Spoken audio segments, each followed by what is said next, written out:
Let's do a problem from the Harvard MIT Math Tournament. So I'll give you a second to read it. Feel free to give it a shot and keep watching to see the solution.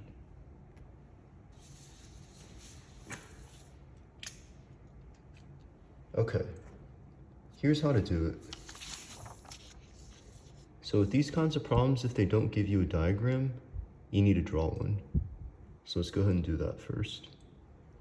So we're drawing two equilateral triangles, and points B, E, F, C are on the same line, in that order. So B and C are from the same equilateral triangle, and E and F are from the same equilateral triangle. Okay, let's go ahead and draw that.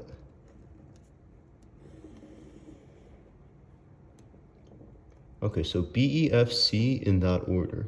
So that means B would have to be in the beginning, and C would have to be in the end. They also tell us the distances between consecutive points here.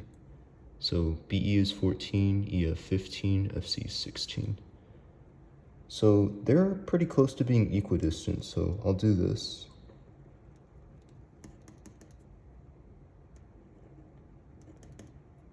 Okay, so 14, 15, 16. And BC is part of an equilateral triangle. So let's go ahead and draw point A. Okay, so this is going to be equilateral. But also DEF is an equilateral triangle as well. So I could put D here, or I could put it here. Which one is it going to be? Well, it says point D is inside of triangle ABC. So I would have to put point D here. Okay, perfect. Now what do they want us to find? They want us to find AD, so how long this is. So how should we do that? Well, with these kinds of problems, if you're looking for a missing length, it's easier to find that missing length if it's part of a triangle. Why?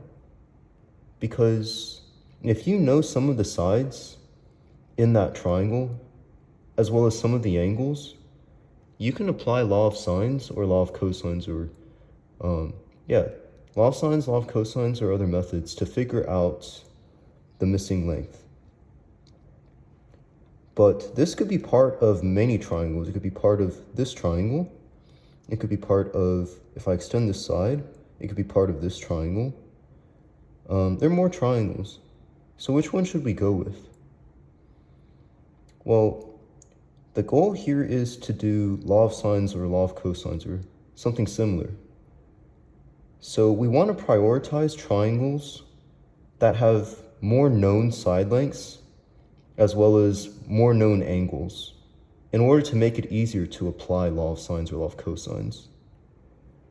So which one of those triangles looks most promising?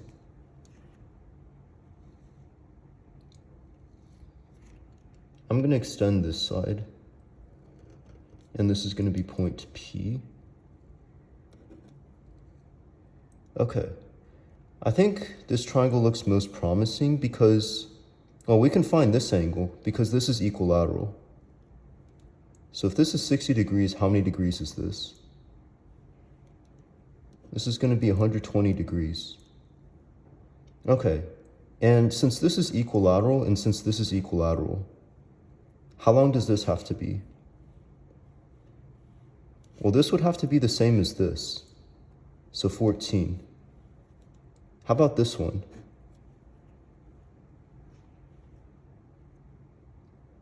Same idea.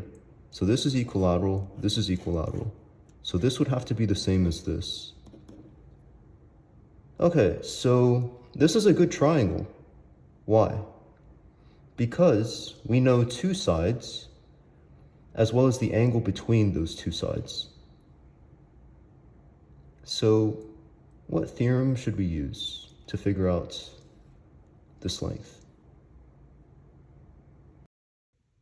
We should use the law of cosines.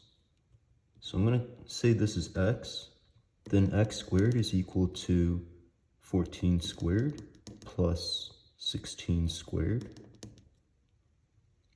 minus 2 times 14 times 16 times cosine of the angle between the two sides, so 120 degrees. Okay, so this is going to be 196 plus 256 minus 2 times, this is 224, 2 times 224, 448. Cosine of 120 degrees, that's going to be negative 1/2. 196 plus 256 is 452, and then plus half of this, so 224, which is 676. Okay, so if x squared is 676, how much is x going to be?